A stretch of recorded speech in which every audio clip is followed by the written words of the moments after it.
Yeah, I'm David Greenberg, professor of history at Rutgers University. Tonight you're going to be talking about the election. All the pundits got it wrong. Almost all the pundits got it wrong. Do you think there's some deep reason for why they got it wrong? Well, I mean, this is something we've all been scratching our heads over for, almost 2 months now. I think I'll include myself, got it wrong for a few reasons. One, to be most charitable, is Trump did pull off something of which there was a relatively small likelihood of it happening. So it's not that there was some inevitable Trump win that was going to occur that we just sort of willfully ignored. If the election had been held 2 weeks earlier, 3 weeks earlier, it's almost certain that Clinton would have won. So the confidence in her likely victory was not altogether misplaced. And look, polls have a pretty good, not perfect record. Polls were almost all pointing to that. So there's reason that we trust the polls. People aren't fools. I mean, in fact, people who bucked that opinion were sort of considered to be taking a chance, taking a gamble.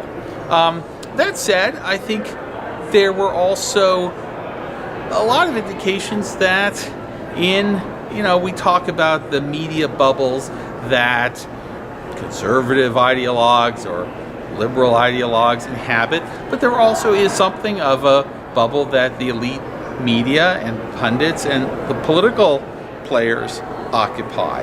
And in retrospect, it's clear that there was a lot more happening on the ground, particularly in some of these surprise swing states that went for Trump, Michigan, Pennsylvania, and Wisconsin, that people just weren't paying enough attention to. It was reported on some, and some people in the press, friends of the New York Times, have said, that's BS. We reported on what was happening in some of these states. Look back, we did do stories on the Trump enthusiasm, and that's probably true.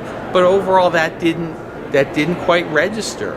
I think also the personal antipathy toward Trump, the wish for him to lose, probably played a role too. That it just was kind of hard for people to imagine it, and so they kind of just said, this can't happen. It can't happen. And so that in some ways allowed people to discount the likelihood of his winning. Has the unexpected outcome of this election should it cause the pundits to reassess everything that they thought they understood about American politics? Well, everything is a pretty big term. Not everything, but it should cause us to rethink quite a lot. I mean, for myself, I've written this book, Republic of Spin, which traces the rise of the White House spin machine in both campaigning and governing. And it takes, not a Pollyannish, but on balance, a confident or optimistic view of people's capacity to see through spin, to recognize when they're getting a political message and to discount for people's deceits and for their framing. I still think that's true, but I think I probably understated in the book those times in our history when people have been sort of carried away on a set of claims, been sold a phony bill of goods, if you will. And I think there was a lot of that with Trump, which is not, I'll stand by the book in saying Trump voters, I don't think all of them were deluded, voting against their own interest or anything like that.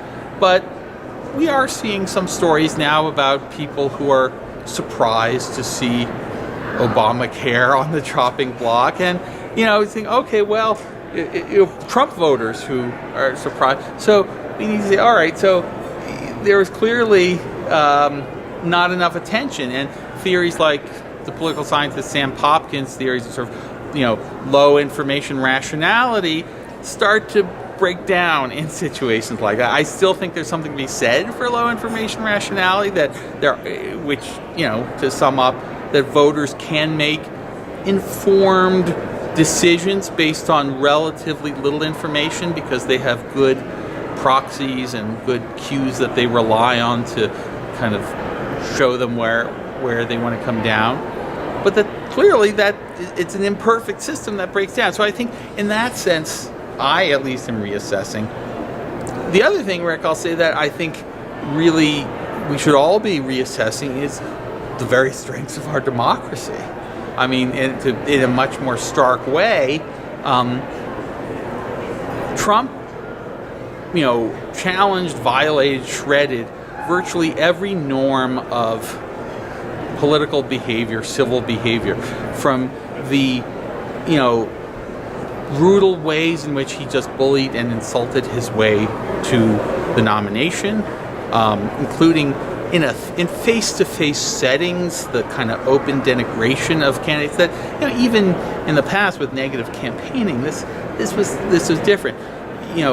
Talk about his refusal to disclose the taxes, talk about the kind of, casual mendacity and just sort of moving from one, if you want to call it a lie, or just sort of tossing out things that he didn't really care if they were true or not.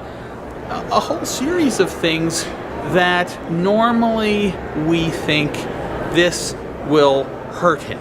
And it would have sunk any other candidate. Right, and Trump did so many of them that at a certain point, we discussed when he says of John McCain, I like the kind of soldier who doesn't get captured. He took on the Pope. There were a whole series of these where, any other candidate would have been felled by this.